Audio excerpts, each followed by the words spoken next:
Ngizothanda ukuthi ngikubingelele khona la kuZimi Live. Uma nje ufuna ukuhlezi updated ngokwenzeka khona la eMzansi, ungakhohlwa ke nje mbukeli ukuthi ke usubscribe kule channel and uphinde phela uklikhe leyo bell for ama notification.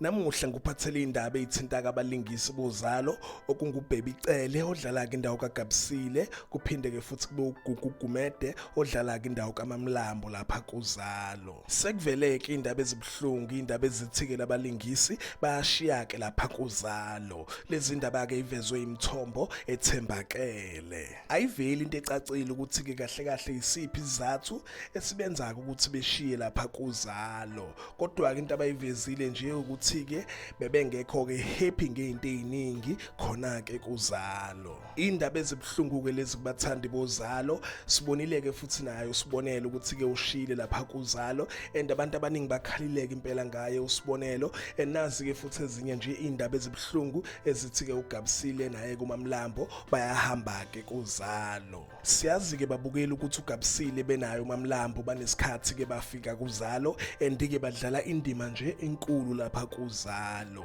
and ukuhamba kwabo kuzobhora nje iningi labantu.